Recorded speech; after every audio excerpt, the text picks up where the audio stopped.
Parenthèse parentale, des conseils pour les parents, les enfants et les familles, avec Isabelle. Bonjour à tous, c'est la première parenthèse parentale de l'année. Alors pour ne pas déroger à la tradition, permettez-moi, chers auditeurs, de vous souhaiter une excellente année 2022 avec, on se souhaite à tous davantage de sérénité, plus de chaleur humaine, plus de bienveillance et plus d'amour, bien sûr. Pour bien commencer cette année, j'ai réuni aujourd'hui dans le studio de Radio Grand Lac 3 invités avec lesquels nous allons parler neurodiversité et inclusion. Alors, qu'est-ce qu'il y a derrière ces mots ? Qu'est-ce qu'on entend par neurodiversité ? Qu'est-ce que c'est que l'inclusion ? Eh bien, c'est ce que nous allons découvrir pendant 1 heure avec Anna Giacobone et Élodie Demagny qui ont créé l'association Atypique et compagnie. Bonjour Anna. Bonjour. Bonjour Élodie. Bonjour. Et je reçois également Davout Matemur, qui est le papa d'un petit Emen. J'ai bien prononcé le nom, c'est ça ? C'était parfait. Emen, qui est un petit garçon autiste. Et donc, Davout, bonjour. Bonjour Isabelle. Davout est là pour nous apporter bien sûr son témoignage, mais pour nous parler également de son engagement. Alors, je vais vous proposer une pause musicale et tout de suite après, je donnerai la parole à mes invités. On écoute Marc Lavoine, Le Train. Parenthèse parentale, des conseils pour les parents, les enfants et les familles, avec Isabelle. Dans Parenthèse parentale, aujourd'hui, on parle atypie, neurodiversité, neuroatypie. Et pour éclaircir tous ces termes, nous sommes avec Élodie Demagny et Anna Giacobone qui vont d'abord se présenter. Je trouve que c'est bien que les auditeurs sachent à qui on a affaire. Donc c'est parti, les filles, qui commencent ? Ça sera moi. Allez, c'est Élodie. Élodie, on t'écoute. Alors, j'ai 28 ans, je suis aide médico-psychologique et monitrice éducatrice. Je travaille dans le médico-social depuis 2011 et je suis profession libérale, donc éducatrice libérale, depuis 2016. Et j'interviens sur la Savoie et la Haute-Savoie. D'accord, merci beaucoup Élodie. Anna, à ton tour ? Oui, alors j'ai 34 ans, je suis diplômée éducatrice spécialisée depuis 2009. Je suis particulièrement spécialisée dans l'accompagnement des enfants et des adultes autistes et également avec haut potentiel intellectuel. Je suis formée en analyse appliquée du comportement et supervisée et je propose également un soutien scolaire adapté avec l'enseigne Epsilon à l'école. Je suis installée en libéral depuis 2015 sur le secteur de la Savoie. Eh bien, dis donc, il y avait des informations en peu de temps. Là, il va falloir nous expliquer tout ça. On a l'impression qu'on a affaire à des pointures quand même, là. Hein, à des jeunes femmes qui savent de quoi elles vont nous parler, en tout cas. Alors, vous avez créé toutes les deux l'association Atypique et compagnie. En quelques mots, c'est quoi cette association ? Alors, Atypique et compagnie, c'est une co-création qu'on a fait ensemble. En fait, au fur et à mesure de nos prises en charge, on s'est rendu compte que beaucoup de parents d'enfants avaient besoin de répit. Et de besoin de répit, notamment à la journée. Et c'est quelque chose qui n'est pas proposé en Savoie. Donc, on a décidé de créer ça. En plus, l'accueil des enfants atypiques est souvent complexe, autant dans les écoles que dans les centres de loisirs. Et les parents se retrouvent la plupart du temps sans solution sur des temps périscolaires. L'épuisement fait partie de leur quotidien. Et afin de répondre du coup à ces besoins, on a décidé de s'associer pour créer Atypique et compagnie. Donc on propose 1 fois par mois une sortie à la journée et on organise des activités ludiques et éducatives. Ok, donc c'est une association qui vient en soutien des parents d'enfants atypiques. J'ai entendu ce mot. Qu'est-ce que c'est un enfant atypique du coup ? Alors, au sens théorique, c'est un enfant... enfant... Alors là, c'est Anna, hein. Je vais voilà. Oui, vous dire qui intervient à chaque fois. Donc, c'est Anna qui nous parle. Donc, au sens théorique, c'est un enfant qui présente un trouble neurodéveloppemental. Donc, on reviendra un petit peu plus tard dessus pour expliquer ce que c'est. Au sens large, donc, c'est un enfant qui ne rentre pas dans les cases, tout simplement. Donc, on a voulu faire assez large. Donc, c'est pour ça qu'on accueille tous les enfants avec des fonctionnements différents, atypiques. D'accord. Donc, au sein de votre association, vous accueillez tous les enfants qui ont, voilà, on va préciser ce que c'est. Donc, des atypies. Tu as parlé, Anna, de troubles neurodéveloppementaux et du coup, alors elles se font des petits signes l'une et l'autre. Donc du coup, c'est Élodie qui va nous expliquer ce qu'est un trouble neurodéveloppemental. Alors, ce sont des troubles qui enveloppent plusieurs diagnostics. On trouve les TSA, donc c'est l'autisme, c'est les troubles du spectre autistique. On trouve les TDAH, c'est les troubles de l'attention avec ou sans hyperactivité. Ou encore les troubles 10, donc ça va être la dyslexie, la dysgraphie, la dyscalculie, tous les 10. Donc, ce sont des enfants et des adultes qui perçoivent le monde en fait d'une façon différente de la moyenne et qui ont un fonctionnement intellectuel différent, tout simplement. Ok, d'accord. Donc, TSA, donc tu nous as dit trouble du spectre autistique. Pourquoi on utilise ça? Enfin, il y a quelques années en arrière, on disait juste autiste. C'est certainement parce que voilà, il y a différents autismes, c'est ça? Oui. Oui, c'est ça. Ok, d'accord. Il y a un socle commun donc dans toutes ces troubles neurodéveloppementaux. Donc c'est quoi? C'est un mécanisme qui va perturber le développement et le fonctionnement du cerveau, parce qu'on entend neuro dedans, hein, c'est ça? Oui, tout à fait. En fait, ce sont des personnes qui perçoivent le monde d'une façon différente de la moyenne en raison en fait d'un fonctionnement cérébral différent. D'accord. Les connexions sont différentes. Du coup, ça englobe plusieurs diagnostics. Donc, comme elle a dit Élodie, on peut retrouver donc l'autisme, le TDAH, troubles de l'attention, ou encore les troubles 10. D'accord, ok. Et ces troubles, alors sans rentrer vraiment dans le détail, hein, pour ne pas perdre les auditeurs, mais ces troubles, on les retrouve à quel niveau chez un enfant? C'est des troubles alors, TDAH, c'est celui qui est le plus connu, donc on sait que c'est un trouble de l'attention, avec ou sans hyperactivité. Mais globalement, est-ce qu'on peut trouver des socles communs dont je parlais tout à l'heure à ces troubles neurodéveloppementaux? Comme par exemple, je sais pas, les troubles cognitifs, des troubles de la motricité. On a aussi également les troubles des interactions sociales qui rentrent en compte donc dans le diagnostic. On a aussi des comportements répétitifs et stéréotypés. D'accord. On a aussi tout ce qui est troubles sensoriels. Donc ça ne rentre pas dans le diagnostic, mais on s'aperçoit que beaucoup d'enfants et adultes présentent des particularités sensorielles du fait de leur fonctionnement cérébral différent. Voilà. Après, ça reste très variable, en fait. Ouais. C'est pour ça qu'on parle de spectre. On a vraiment une échelle qui est très, très large. Ça va dépendre vraiment du trouble en question, de sa sévérité, etc. Ouais, ok. Mais on peut quand même un peu généraliser en disant que ces troubles neurodéveloppementaux atteignent en général la sphère cognitive, la sphère comportementale, la communication, et émotionnelle. Voilà. Ok. Très bien. Eh bien, merci pour ces précisions. Alors, ces troubles sont souvent visibles et détectables à partir de quel âge ?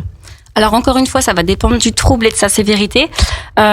Pour l'autisme, en fait, les premiers signes sont détectables autour de 1 an, donc assez rapidement. Mais ça va dépendre du trouble, enfin de la sévérité du trouble. Et à contrario, en fait, on s'aperçoit au jour d'aujourd'hui que de nombreux adultes sont en phénomène de suradaptation. On fait les caméléons et du coup, on a une recrudescence des diagnostics adultes. D'accord. Voilà. Alors, est-ce que c'est intéressant ce que tu dis, parce que cette recrudescence, est-ce qu'elle vient pas du fait justement que aujourd'hui il y a beaucoup de bilans faits chez les enfants, et est-ce que les parents justement, quand ils ont le résultat des bilans, ne se disent pas oui tiens, je me retrouve un petit peu à travers ça, parce qu'il y a quelques années, c'est vrai que ces bilans-là n'étaient pas forcément faits. Complètement. Ouais, d'accord. C'est souvent effectivement. Alors soit il y a une vraie souffrance derrière et la personne va consulter bien souvent un psychologue qui va l'orienter. Mais pour le cas des enfants qu'on accueille, les enfants atypiques, eh bien en fait c'est effectivement on se retrouve dans ce cas de situation où les parents se retrouvent dans les questionnaires avant même d'avoir eu les réponses. Ouais, tiens, c'est étonnant, je suis là-dedans. Et voilà, on sait qu'il y a une part d'hérédité, donc il faut aussi se poser la question. Ouais, alors c'était la question qui me vient après. Là, c'est justement, est-ce qu'on sait aujourd'hui d'où viennent ces troubles? Alors d'ailleurs, on parle bien de troubles et pas de maladies. Tout à fait. On ne guérit pas. On n'en guérit pas, c'est-à-dire qu'on peut en effet avoir des adaptations, s'adapter à ces troubles, mais on n'en guérit pas. Quand on est TDAH pour le reste de sa vie. Donc oui, d'où ça vient? Tu parlais de facteurs héréditaires, donc génétiques, ouais. Oui, alors après, il n'y a pas de vrais facteurs primordiaux. Il y a plusieurs pistes qui sont avancées, mais aucune qui n'est validée scientifiquement comme étant la preuve. Donc voilà, parmi elles, l'hérédité et aussi donc beaucoup les facteurs environnementaux. D'accord, ok, très bien. Ok, donc votre rôle, c'est d'accompagner, de soulager les parents, enfin, plus de les soulager d'ailleurs dans le cadre de votre association Atypiques et compagnie. Mais comme vous avez votre rôle également pour Anna, c'est éducatrice spécialisée, c'est ça. Et Elodie, toi, tu es monitrice éducatrice. Monitrice éducatrice. Alors, faudra nous préciser tout à l'heure peut-être la différence. Comment on fait pour les accompagner du coup ces parents? Parce que voilà, j'imagine, et peut-être que Davout va pouvoir témoigner à ce moment-là. J'imagine qu'à un moment donné, il y a une notion de culpabilité qui vient, qui émerge. Alors, c'est Davout qui prend la parole. Ouais, c'est vrai que là, l'autisme pour le parent, il y a un avant, ça vient pas avec un mode d'emploi, ça frappe pas avant d'entrer. Généralement, il est déjà là bien avant qu'on s'aperçoive qu'il soit là. Ouais. Et puis il y a énormément d'informations on sait plus où donner de la tête, nous, en tant que parents. Alors c'est plus un sentiment de peur au départ. Et forcément, la peur, on est beaucoup moins cohérent. Et puis c'est le manque de réponse aussi. Oui, il est autiste, mais du coup maintenant, qu'est-ce qu'on fait? Qu'est-ce qu'on fait avec ça? Voilà. Une fois que le diagnostic est posé, qu'est-ce qu'on en fait? Ouais, ça c'est la première question qu'on pose en tant que parent dès qu'on a des spécialistes. Et puis c'est un vrai soulagement d'avoir quelqu'un en face avec qui parler et puis qui comprenne qu'on a besoin de répit, parce que c'est quand même une surcharge psychologique et émotionnelle, faut le vivre. Ouais, j'imagine bien. Ok, merci Davout. Donc, mesdemoiselles, mesdames, pour l'accompagnement de ces parents, qu'est-ce qu'on fait? Qu'est-ce qu'on met en place? Alors déjà, on commence par les rassurer. C'est de la faute de personne. Après, on est là aussi en soutien, et comme le dit Davout, d'ailleurs, ça aide quand il y a des spécialistes qui viennent, notamment des éducateurs. Donc, on est vu vraiment comme un soutien au quotidien par les familles. Si besoin, on oriente les parents vers des psychologues ou des psychiatres ou d'autres professionnels. Ensuite, moi, pour ma part, je rappelle souvent que l'enfant, avant d'être un enfant avec des troubles neurodéveloppementaux, reste un enfant. Et j'essaye de mettre les parents au milieu de la prise en charge, parce que plus ils vont avoir tendance à faire des choses, plus ça va les déculpabiliser, si je peux dire ça comme ça. Et ça va aussi les rassurer. Le fait de faire aussi des programmes ou un programme, et en fait, ça peut juste les aider aussi à voir, dans 6 mois, ok, on devrait atteindre cet objectif-là. Okay. Du coup, ça rassure un petit peu. Donc c'est ça, c'est être partie prenante et puis se fixer quand même des objectifs pour un petit peu tirer vers le haut et puis aller vers les progrès, quoi. Oui. D'accord. Et puis rassurer les parents. Et puis rassurer les parents. Ok. Et valoriser tous les petits pas. Il n'y a pas de petits pas. Les pas de fourmis, c'est ça. C'est vraiment ça. C'est vraiment un travail où on travaille tous la réussite et on termine tout le temps, et c'est ce que j'ai apprécié avec le contexte justement avec les professionnels, c'est qu'ils nous donnent des outils pour nous après, c'est tout le temps terminé par une expérience en réussite, quoi que vous fassiez. Et c'est des petits détails, mais ça vous change, bien sûr. Ça vous change le cours d'une après-midi. Il y a quelques années, une maman que j'accompagnais m'avait dit que, en fait, avoir un enfant atypique, c'est faire des petits deuils au quotidien. Et très régulièrement, mais par contre c'est une explosion de joie pour des petites pattes fourmis. Et je trouve que c'est vraiment ça. Et les parents qui viennent d'avoir un diagnostic, personnellement, je le rappelle souvent ça, parce que je trouve que cette phrase, elle résume tout. Ouais. Des petits deuils pour de grandes victoires derrière. Exactement. Ouais, c'est ça. Ouais, tout à fait. Ok. Alors quand on parle aujourd'hui de TDAH, d'autisme, de 10, tout le monde en a entendu parler. Donc la prévalence de ces troubles ne cesse d'augmenter. Est-ce qu'on a une explication à ça? Pour l'instant, plusieurs pistes sont étudiées. Contrairement à ce qui est dit, la précocité et la fiabilité des diagnostics ne représentent que 30%. Okay. De la raison de cette augmentation. Les facteurs environnementaux sont largement incriminés aujourd'hui, bien que pour l'instant, il n'y a pas vraiment de preuves comme pour l'origine, en fait. D'accord. Il n'y a pas de preuves scientifiques. D'accord. Alors c'est vrai qu'on en parle énormément, ce qui peut être un petit peu anxiogène aussi pour les parents, parce que du coup on observe beaucoup les enfants. Et alors ce qu'il faudrait peut-être dire, enfin le message qui peut être important, c'est que il faut distinguer retard et le trouble vraiment, parce que les enfants évoluent pas tous à la même vitesse, et parfois les parents peuvent tout de suite paniquer, alors qu'il y a vraiment un diagnostic à faire pour vraiment mettre un mot sur ces troubles-là. C'est ça? Tout à fait. Ouais. Oui. Ok. Ok, alors Davout nous expliquait que voilà, il y avait une certaine réassurance des professionnels. Justement, qu'est-ce qui est proposé aujourd'hui en France, alors en termes de diagnostic et d'accompagnement? Alors bon, on a entendu que vous, en tant qu'éducatrice spécialisée, vous proposiez cet accompagnement, mais plus généralement, peut-être en amont du diagnostic, enfin en amont de la prise en charge, qu'est-ce qu'il y a comme accompagnement? Alors, ça va vraiment dépendre du circuit qu'on va choisir. Donc, c'est vraiment différent. Il y a le public et il y a le privé. Le public, donc c'est tous les centres ressources autisme, notamment donc pour l'autisme, les centres médico-psychologiques, les centres médico-psychopédagogiques, etc., qui sont donc publics gratuits. Par contre, peu spécialisés. Okay. Peu formés.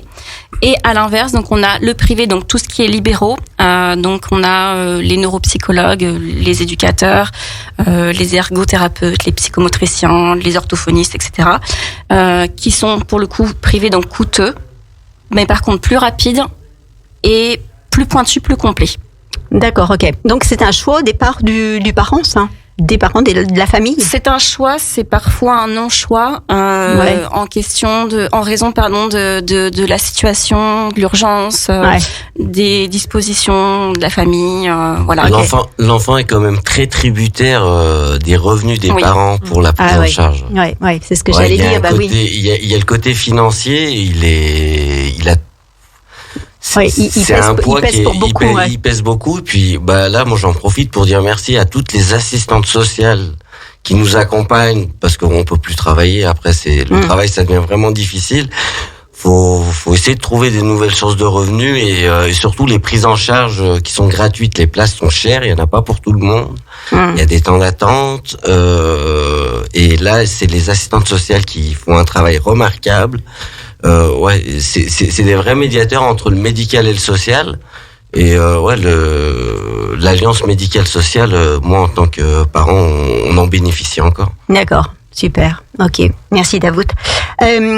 Ok, donc est-ce que vous diriez quand même, parce que j'imagine, et puis pour avoir eu déjà des témoignages de parents, c'est pas un seul accompagnement, c'est-à-dire pas un seul professionnel qui va pouvoir accompagner l'enfant et les parents dans la globalité du problème. Il y a un vrai, je dirais, un accompagnement plutôt global et collaboratif, c'est ça? Alors, je vois des sourires, je vois des hochements de tête, alors je sais pas, Davout. Non, mais déjà, c'est rassurant. On voit que vous avez bien étudié le sujet. Mais je connais un petit peu, oui, quand même. C'est vrai que très vite, moi, pour avoir eu la chance d'être tombé sur les bonnes personnes au bon moment, et puis c'est vrai qu'on a des résultats à partir du moment où on rame tous dans le même sens. En tant que parents, on intègre une équipe pluridisciplinaire et on a toute notre place et on est encouragé à participer. On a énormément de bienveillance, mais c'est très vite beaucoup d'intervenants. C'est ça, ouais. Nous, cette année, on a intégré l'IME au bout de quelques années d'attente. Mais l'IME étant, David, un institut médico-éducatif où là, le rythme de l'enfant, il est complètement adapté.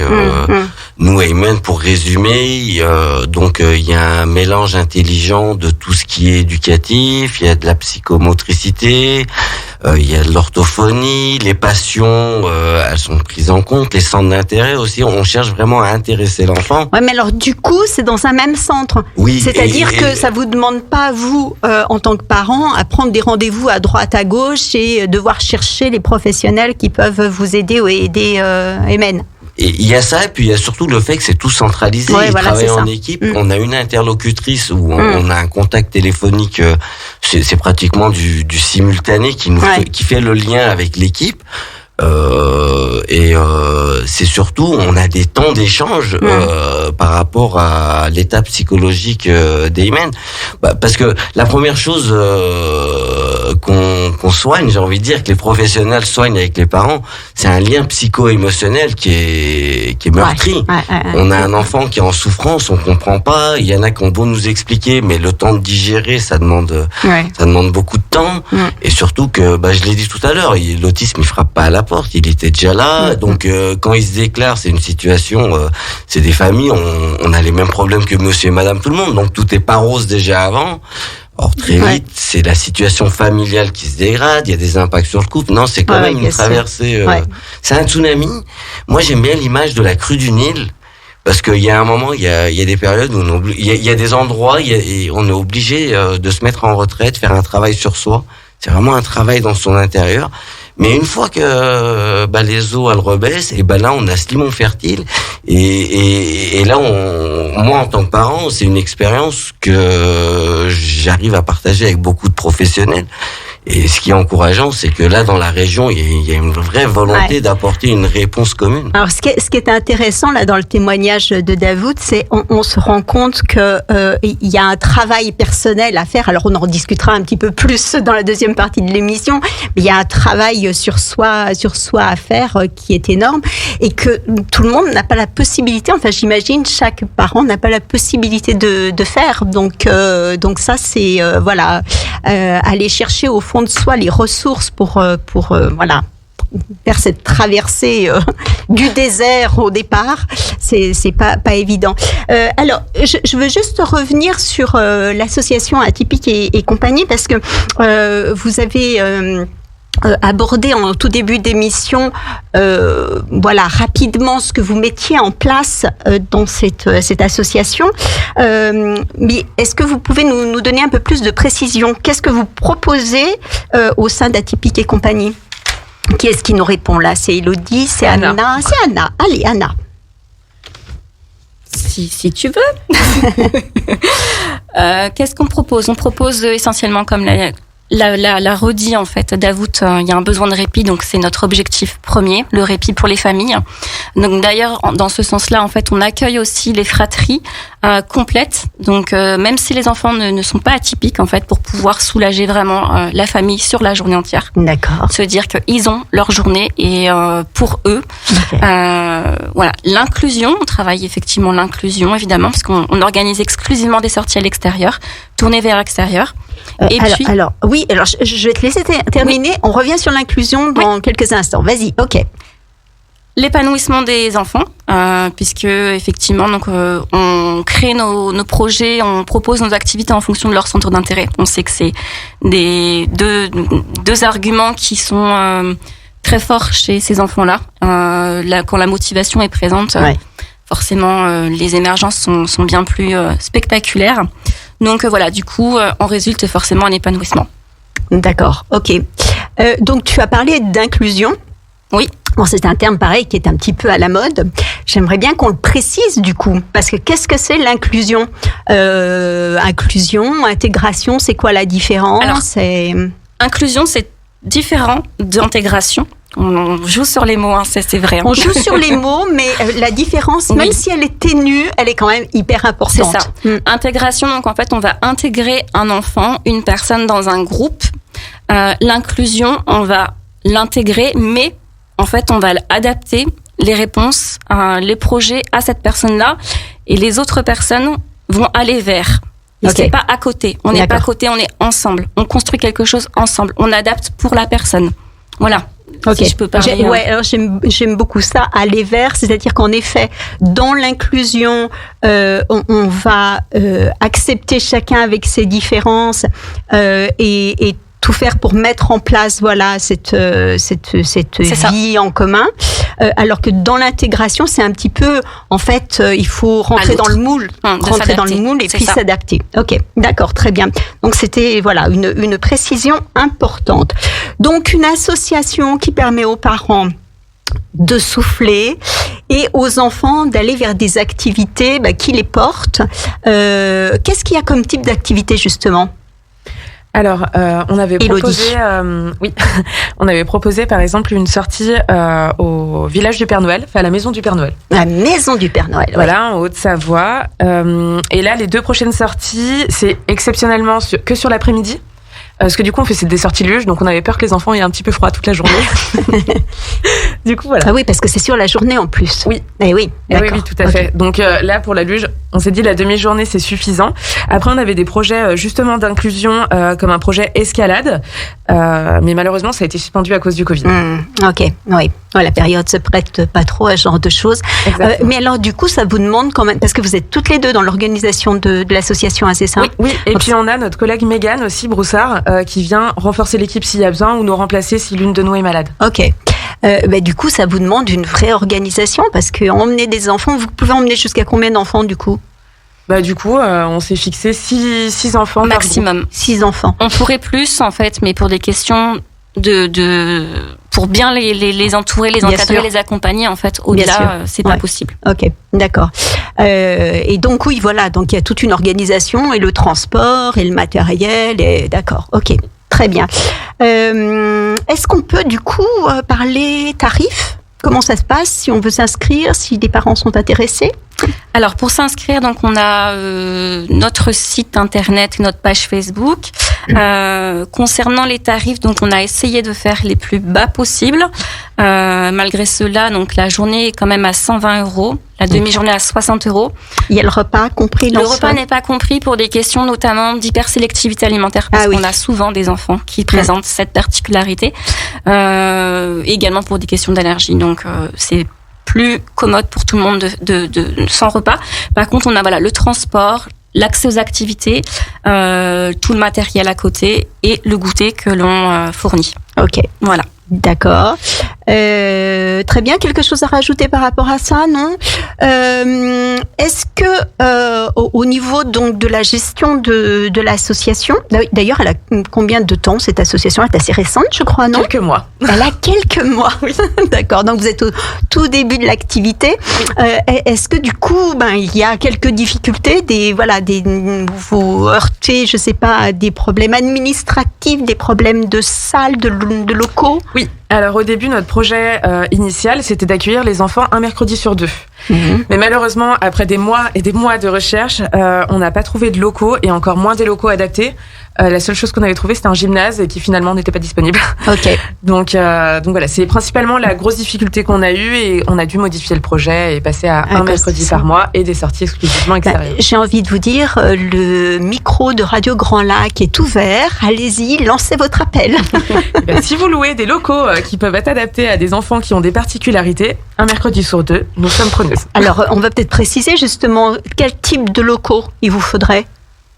On n'a pas besoin de grands. Plutôt pas. Moi, je partirais peut-être de l'inverse. Qu'est-ce qu'on peut pas ? Donc, tu parlais du gymnase. L'exemple du gymnase, c'est un lieu trop grand, sonore, souvent très lumineux. Pas possible. D'accord. Pas possible. Ok. Voilà, comme disait Elodie, je sais pas si tu veux prendre le relais. Idéalement, dans un monde idéal, on aimerait bien un petit extérieur, mais pareil, qui est sécurisé. Parce qu'on a des enfants qui peuvent être fugueurs. Donc, il faut qu'on puisse quand même les accueillir en sécurité. Bien sûr. Et après, ce serait tout. L'accès aux toilettes, évidemment. Ok. Donc, un local pas trop grand, un extérieur, un local qui a des toilettes, pas trop lumineux, sonore, c'est ça ? Ok. Dans un secteur, autour d'Aix, en fait. Ouais. Autour d'Aix. Ok. L'appel est lancé, hein. Donc, chers auditeurs, à votre téléphone, contactez ces jeunes femmes. Pour vous contacter, on a un numéro de téléphone ? Oui. Allez, c'est parti. Alors, le mien, donc, celui d'Elodie, c'est le 06 2 x 81 92 50. Le téléphone sonne. Ok. Ok. Et donc, on disait en début d'émission qu'à côté de l'association Atypique et compagnie, vous aviez vos activités respectives, donc d'éducatrice spécialisée en libéral. Et là, quelle est votre mission ? Qu'est-ce que vous faites ? Ça consiste en quoi, ce travail ? Alors, on a le même métier, mais en fait, il est bien large. Du fait de nos spécialisations, de nos formations, on propose du coup des choses aussi différentes. Donc, pour moi, Anna, de par ma formation et du coup ma spécialisation en analyse appliquée du comportement, donc j'accompagne de façon intensive les enfants avec autisme. Donc dans tous les lieux de vie, donc c'est-à-dire que je me déplace à la maison, à l'école, au centre de loisirs, là où il y a un besoin en fait. D'accord. Donc comme je disais au début, j'accompagne aussi les enfants sur du soutien scolaire qui est adapté. Donc c'est un mélange en fait, c'est un mélange entre, pour ceux qui connaissent le Montessori et du coup l'analyse appliquée du comportement. Donc on est vraiment dans de la manipulation, des supports adaptés. Et puis j'ai également des suivis, de plus en plus de demandes de suivi d'adultes TSA. Donc là on est plus sur de la gestion du quotidien, là aussi l'adaptation dans le cadre du travail, mais aussi des sensibilisations auprès des collègues ou de la famille, mise en place d'outils spécialisés, des choses comme ça.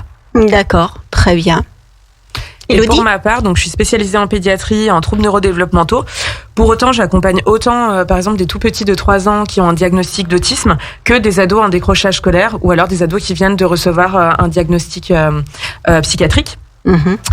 Voilà, moi j'interviens vraiment principalement en psychiatrie et je fais aussi de la supervision PECS. Le PECS, c'est un procédé, procédé de communication par échange d'images, c'est pour les jeunes qui sont non-verbaux. D'accord. Et du coup, j'aide les familles à mettre ça en place. Ok. J'imagine que c'est des suivis sur du long terme, là, du coup. Vous ne faites pas des suivis ponctuels, oui. Oui. Alors, en fait, on s'adapte vraiment aux besoins de la famille et de l'enfant, ou de l'adulte. Donc, ça peut être quelques heures par mois ou plusieurs heures par semaine. Et après, le suivi global, il peut être de quelques mois comme il peut être de plusieurs années. D'accord. C'est vraiment très aléatoire et surtout, c'est adaptable en fonction des besoins. Ok, super. Alors, du coup, peut-être donner on a eu un numéro de téléphone, mais tu parlais tout à l'heure d'une page Facebook et d'un site internet. Si on peut avoir les coordonnées de façon à ce que les auditeurs puissent avoir toutes les informations sur ces propositions riches que vous avez. Alors, pour le site internet, donc c'est atypique et compagnie en attaché.com et sur la page Facebook, donc c'est atypique et compagnie. Tout simplement. On a aussi une adresse mail atypique et compagnie @gmail.com. Ok. Et donc là, on peut vous contacter aussi bien pour les accompagnements en individuel que pour l'association. Oui, alors après, respectivement, on a nos adresses professionnelles, mais de toute façon, pour un premier contact, voilà, on peut passer par ce biais. D'accord, super. Eh bien, écoutez, merci beaucoup, mesdames, pardon. Vous souhaitiez ajouter quelque chose à ces informations déjà riches? Non, c'est bon, on a fait le tour. N'hésitez pas, l'émission n'est pas encore terminée. Vous pouvez, me faire un petit signe si vous voulez rajouter quelque chose. Eh bien, je vous propose de faire une pause musicale. Restez bien à l'écoute, ne quittez pas le studio, mesdemoiselles et mesdames, parce que nous allons ensuite écouter Davout, donc nous parler de son quotidien avec son petit garçon Emen. Donc écoutez son témoignage sur la neurodiversité. Donc on se dit musique et on se retrouve après. Ok ? Allez, c'est parti, on écoute on écoute Lou. Alors, c'est parti. Parenthèse parentale, des conseils pour les parents, les enfants et les familles, avec Isabelle. Si vous êtes avec nous depuis le début de cette émission, vous savez quelle en est la thématique. Par contre, si vous venez de nous rejoindre, sachez qu'aujourd'hui, on parle d'autisme, de TDAH, de haut potentiel, de 10, des troubles neurodéveloppementaux. Et on parle aussi d'inclusion comme effort démocratique pour que tous les citoyens en situation de handicap ou non participent pleinement à la société. Est-ce que j'ai bien défini ça ? l'inclusion, hein? Je crois que c'était pas mal. Ok, donc on reçoit, dans cette deuxième partie d'émission, on reçoit Davout. Donc Davout, qui est le papa d'un petit garçon, Aymen, qui est autiste. Davout, une petite présentation s'impose pour que les auditeurs, alors même si on t'a entendu dans la première partie de l'émission, voilà, est-ce que tu peux te présenter? Je m'appelle Davout, j'ai 45 ans, je suis papa de 3 enfants. Aymen, il a 2 grandes sœurs, une qui passe le bac cette année et l'autre qui passe le brevet. D'accord, ou des années charnières alors. Oui. Et puis en même temps, j'ai repris mes études moi aussi cette année, alors du coup on a 3 examens. Mais c'est bien, on le fait ensemble et ça aide à passer. C'est vrai que c'est le contexte sanitaire, il fait qu'il y a quand même un peu de stress à une situation qui était déjà assez stressante. Ouais. Et donc, alors, des études de quoi tu as repris? J'ai intégré le DU sur l'autisme dispensé à l'université Savoie-Mont-Blanc. D'accord. C'est le docteur Cabrol qui en est à l'initiative et puis c'est pour moi une manière aussi de tenir le rôle de papa dans l'équipe pluridisciplinaire et puis c'est vrai que l'autisme c'est quand même un domaine dans lequel même papa on est obligé de se spécialiser. Ouais. C'est-à-dire que tu as souhaité aller plus loin que ton rôle de papa et aller chercher les informations qui te manquaient, c'est ça? Non, ça s'est pas fait naturellement. C'est le résultat d'un long cheminement. Ouais. C'est comme on l'a décrit tout à l'heure avec le diagnostic, on arrive et c'est des périodes où on a besoin de repères. Et c'est ce lien psycho-émotionnel qu'on a ignoré jusqu'à présent, qui arrive et qui nous fait savoir qu'il est là. C'est un enfant qui est en souffrance et l'incapacité d'apporter des solutions.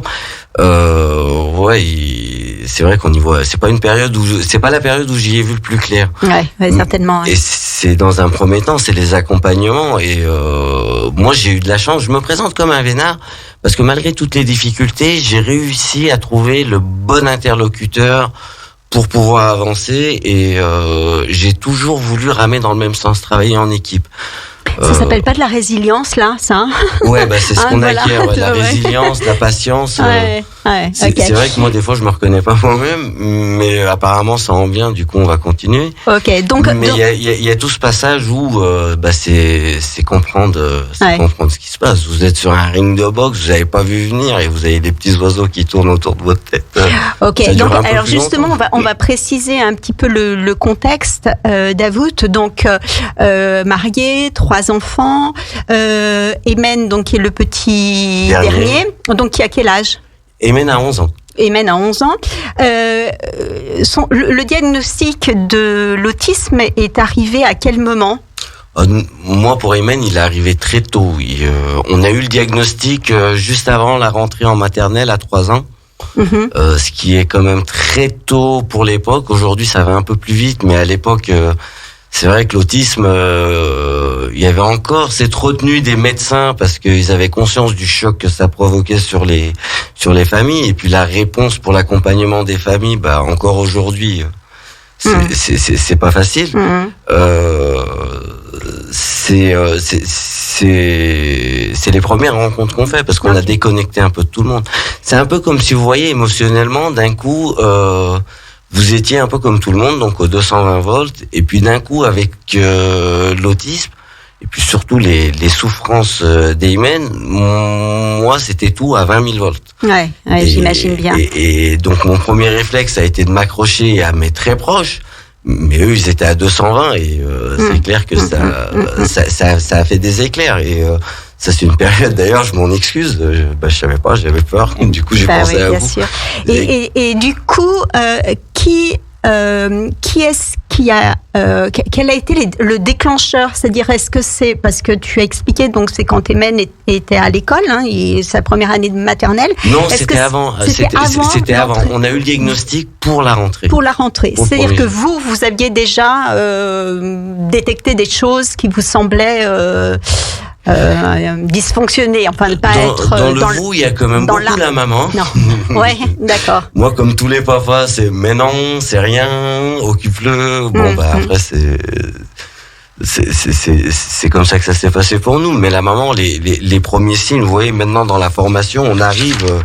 On a des tableaux comme ça où les premiers signes, on a des outils pour pouvoir les détecter. Alors des tableaux comme ça à la radio, c'est pas très radiophonique, c'est-à-dire alors je prends le tableau, je prends le tableau. Donc ça c'est un document qui vous a été donné, ça s'appelle donc les signes d'alerte et donc dessus il y a en effet voilà les particularités qui peuvent faire penser à l'autisme, c'est ça. Ben ça c'est un document que j'ai récupéré sur Internet, mais ça résume bien un petit peu comment on nous le présente dans la formation du DU, parce que l'autisme, pour le diagnostiquer, c'est d'abord un diagnostic différentiel où on arrive, on met tout ce qui peut être possible sur la table, et après il y a les bilans, c'est quand même des gros dossiers, et c'est une notation qui est quand même assez compliquée, et puis comme elles l'ont annoncé, c'est dur d'être très précis.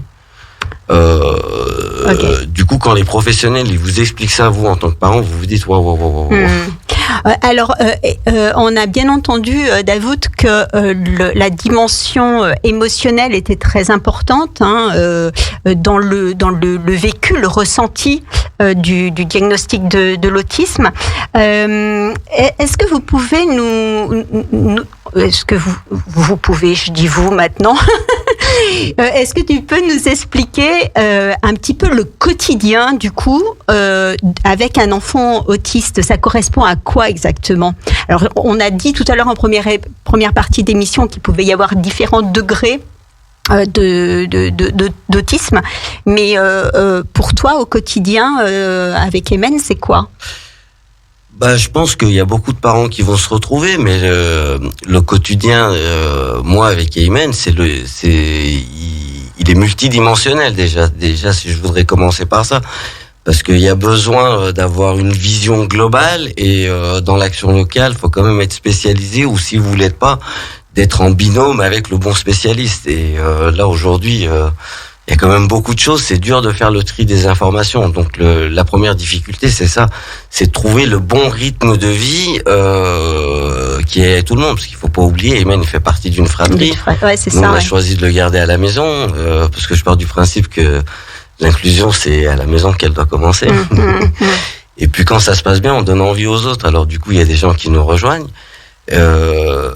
Mais ouais, voilà, moi mon quotidien il est dicté par il y a un moment j'ai dû me poser les bonnes questions, et pour poser les bonnes questions ça c'est pareil, ça vient pas avec un mode d'emploi. On a des spécialistes qui nous accompagnent dans ça. Moi j'ai eu la chance d'être très bien accompagné. D'ailleurs c'est une personne qui m'accompagne toujours. Alors justement, Davout, je me permets de te couper. Est-ce que le chemin, il est fléché quand on a ce diagnostic-là, c'est-à-dire qu'on nous dit, voilà, vous allez être pris en charge par telle et telle personne, ou bien c'est plutôt la jungle et il faut y aller à coups de machette et puis chercher soi-même son chemin? Ouais, je vois bien votre image. Moi, l'image que j'en ai, c'est plus, je sais pas, ceux qui ont vu les 12 travaux d'Astérix. Ah oui, d'accord. C'est un peu la maison qui rend fou. Et mais c'est vrai que c'est compliqué, et que ce qu'il faut savoir, c'est que tous les acteurs autour de l'autisme n'ont pas une connaissance de tout ce qui se dit sur l'autisme. Surtout plus on avance, plus on sait qu'on sait pas grand-chose. Ouais, c'est ça, c'est exactement ça, c'est ce que j'allais dire, c'est-à-dire que cette connaissance, qui est-ce qu'il l'a au bout du compte? On a fait des progrès grâce aux neurosciences. On l'a collectivement, ça j'en suis persuadé. Mais maintenant, la difficulté, c'est comment on réunit tout ça, parce que les acteurs, ils sont présents. Moi aujourd'hui, ils font partie dans mon quotidien. Il y a tous ces acteurs. Vous savez, moi j'aime bien dire que avec l'autisme, j'ai découvert une nouvelle famille. C'est celle du cœur. Et c'est celle du cœur. Et puis c'est des gens qui vous comprennent, qui sont dans l'empathie. Et c'est pas forcément des professionnels de l'autisme, mais pour la plupart des professionnels de la vie. J'adore ça. Trop joli. Ouais. Mais c'est des belles rencontres. Ouais, c'est vrai qu'avec Aymen, il a la chance déjà d'avoir une maman qui est très attentive. Elle, les premiers signes, elle les a vus tout de suite. Et d'ailleurs, je l'admets aujourd'hui, mais si j'avais été aussi attentif qu'elle, il y a un moment, le coup, on l'aurait peut-être vu venir un peu plus tôt. Et c'est là où je dis qu'il y a un vrai travail à faire sur soi-même, et l'autiste, il vous oblige à faire ça. Et la plus grosse difficulté qu'on a, c'est ça, faut être capable de faire le travail à l'intérieur de soi, et le reflet que ça donne, d'avoir le courage et la force de le recevoir. Mais c'est dur, parce que vous remontez là, il y a tout qui se réveille. Alors, est-ce que, tu nous disais en première partie d'émission que Aymen aujourd'hui était en IME, c'est ça? IME, donc institut médicaux, éducatif, c'est ça? Oui, c'est ça. Oui. Donc ça veut dire que il a eu une scolarité quand même, il a pu suivre une scolarité normale, d'accord? C'est pour ça, je pense que je vais juste dire. Le mot déjà non. n'est pas approprié. Excusez-moi, c'est pas dans ce sens-là que je voulais le dire. En fait, je voulais refaire le lien avec ce que j'ai dit tout à l'heure, où avec Aymen, on est quand même des vénards, et on a eu de la chance de vraiment tomber sur des bonnes personnes tout de suite. On a été très bien encadrés. Alors justement, c'est quoi ces bonnes personnes? Ça a commencé déjà par l'hôpital de jour qui nous a donné le diagnostic, c'est le centre Winnicott au Biolay. Là, on a une équipe pluridisciplinaire avec un médecin, on a été reçu pour le diagnostic, on a été accompagné. Aymen, c'est quand même son autisme, il s'est révélé avec violence. Il se supportait plus. Il y a des petits bruits, des lumières, le temps qu'on décode tout et qu'on enlève tous les parasites de la maison. Des fois c'est un peu ce que décrivait la vidéo qui est passée récemment sur Brut. C'est un gamin qui se fait mal à lui-même, il est tellement mal dans sa peau, il se mord, il vous griffe, il vous mord. Et nous, on a eu des périodes où on se relayait pour pas qu'il se fasse mal, et il dormait, c'était juste du répit, puis dès qu'il se réveillait, c'était pareil. Ça reprenait, ouais. Donc moi, ma priorité, ça a été de chercher un parcours pour lui, un cadre dans lequel il puisse s'apaiser. Du coup, là, la première médiation qu'on a eue, c'est par la nature. À l'époque, on habitait sur le quartier du Biolay. Et c'est vrai que là, on a un cadre où, là aussi, on a de la chance. On a les berges de Lierre et Aymen...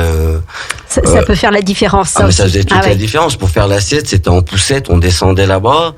Et il se calmait. Et puis, sinon, le quartier aussi, c'était des promenades nocturnes pour qu'il puisse sortir et s'aérer.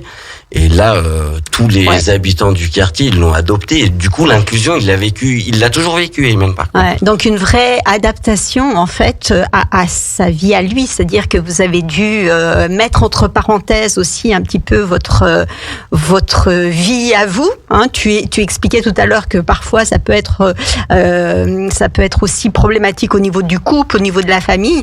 Donc il faut être solide et avoir des liens solides avec le conjoint pour pouvoir survivre entre guillemets à cette épreuve-là. Oui, c'est ça. C'est là où tout le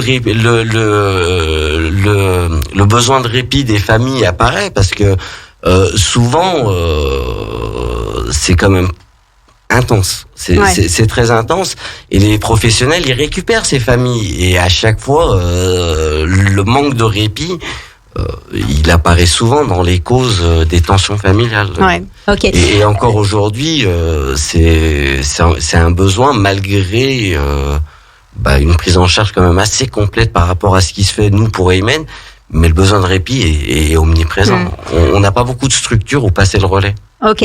Alors, tu parles de prise en charge. Est-ce qu'il y a un projet de vie qui est mis en place pour aller vers une évolution, pour proposer, parce que j'imagine que en tant que parent, on pense forcément à l'avenir, et je pense que c'est d'autant plus vrai quand on a un enfant autiste. Donc du coup, quel projet de vie, qu'est-ce qui est mis en place pour les années à venir pour Aymen? Oui. Projet de vie, ça c'est un mot qui a eu une très grande résonance la première fois que je l'ai entendu. Ça s'est passé quand on a dû constituer le premier dossier MDPH. Donc on m'a bien expliqué l'intérêt du projet de vie dans tout l'accompagnement et à tous les parents. Ouais, c'est vrai que c'est dur d'en construire un, mais c'est important. C'est ce qui détermine toutes les prises en charge, si je peux le dire ainsi, parce que toutes les prises en charge, ça se fait sur dossier. Il y a un gros côté administratif. Alors qu'un enfant neurotypique, on lui demande pas ce qu'il veut faire à 3 ans. Ouais, on est d'accord. Oui, c'est exactement ça. J'ai les mêmes questionnements sur les choix d'orientation d'Eymen quand il avait 3 ans que j'ai pour ma grande qui passe le bac cette année et où je suis quand même un peu en retrait et qu'on essaye de mettre en avant ses volontés à elle, mais dans l'accompagnement, voilà, je le fais. On le fait avec 15 ans d'avance. Ouais, c'est ça. Ouais. C'est fou, hein. Ouais, mais c'est ça qui donne le vertige parce que c'est une sacrée gymnastique intellectuelle et puis il y a des moments où on arrive à maîtriser. C'est vrai que moi j'ai acquis beaucoup de compétences sans m'en rendre compte, mais le phénomène du shutdown, le cerveau quand il est plein, il s'arrête, il y a plus rien qui rentre et c'est là où le répit, on est content de l'avoir. On est d'accord, ok. Et d'où l'intérêt peut-être d'avoir les associations comme Atypique et compagnie, du coup, pour avoir ce type de répit. Il y a une vraie demande et moi, pour avoir été dans une situation financière assez confortable avant l'autisme d'Eymen, j'avais même refusé l'AEH en me disant que s'il y a des solutions qui sont possibles et que je peux me payer, tant qu'à faire, laisser la place à quelqu'un qui en aurait plus besoin et qui est sur liste d'attente. Et c'est clair que ça, il y a une réelle demande. Il y a une réelle demande. En plus, c'est ça, c'est qu'il y a l'aspect financier. Et l'émission file à toute allure, Davout. Je crois que tu voulais nous parler aussi de l'association que tu as créée et puis de l'engagement que tu as au niveau de l'autisme. Alors, est-ce que tu peux nous parler de ça, s'il te plaît?